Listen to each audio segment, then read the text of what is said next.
안녕하세요. 산돌TV 시청자 여러분.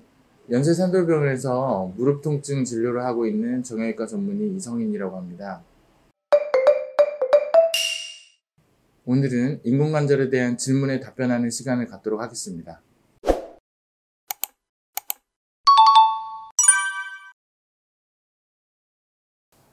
인공관절이란 관절염이 심하게 진행되어서 관절면으로서의 기능을 하지 못하는 관절면을 금속과 특수 플라스틱으로 바꿔주는 것을 말합니다.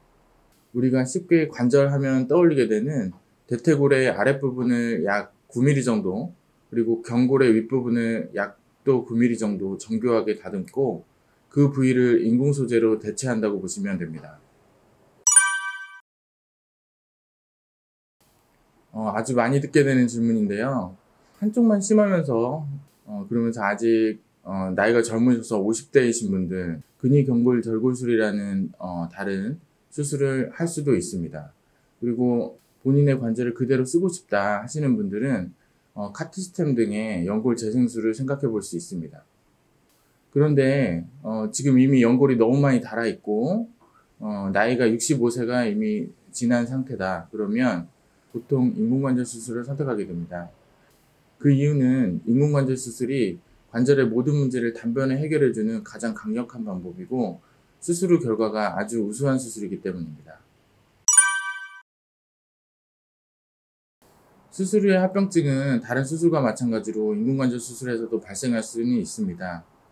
이 중 대표적인 것으로는 감염, 골절, 혈전증, 폐색전증 등이 있는데 이러한 합병증은 수술 전후 처치와 수술 기법이 발전하면서 요새는 굉장히 많이 감소하고 있습니다.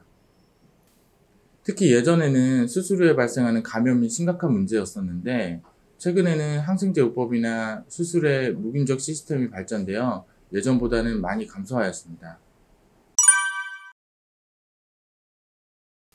인공관절 기구의 생체 역학적인 부분과 재료공학적인 면에서 옛날 기구들에 비해서 매우 많이 발전했기 때문에 예전의 기구들처럼 닳아서 수명이 다하는 경우는 많이 없어졌습니다. 그래서 보통 100명 중에서 한 90명에서 95명 정도는 약 15년에서 20년 동안은 문제없이 사용하는 경우가 많습니다. 다만 관절에 충격을 주는 일이나 운동을 많이 하거나 다치거나 감염이 되거나 하게 되면 예상보다 빨리 망가지는 경우도 있습니다. 네, 재수술이 필요한 경우가 있습니다. 보통 젊을 때 심한 관절염으로 일찍 수술하셨던 분이 아직 젊으시니까 또 활동을 많이 하셔서 수명이 다 된 경우, 다치거나 감염이 된 경우, 이럴 때는 인공관절 재수술이 필요하게 됩니다.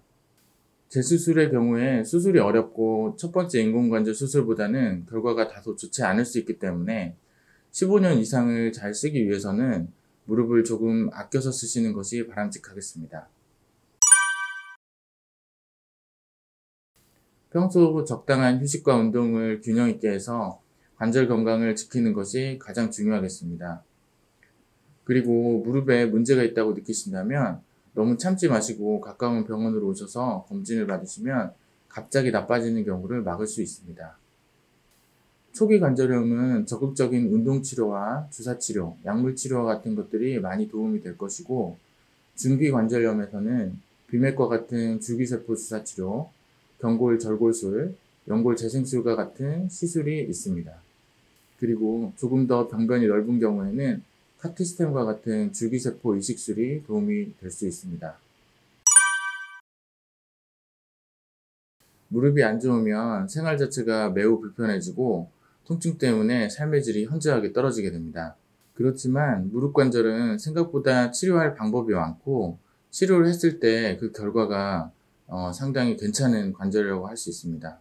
그래서 무릎 관절이 아프실 때 너무 참지 마시고 가까운 병원에 내원하셔서 진찰을 받고 치료를 받는다면 매우 많은 도움이 될 수 있을 것 같습니다. 오늘은 인공관절에 대한 질문에 답변을 해보았습니다. 인공관절 수술은 안정성과 그 효과가 많이 입증된 좋은 수술이라고 볼 수 있습니다. 하지만 인공관절 수술은 관절염을 치료하기 위한 마지막 수단이라고 보시는 것이 좋겠습니다. 연세산돌병원 정형외과 전문의 이성인이었습니다. 감사합니다.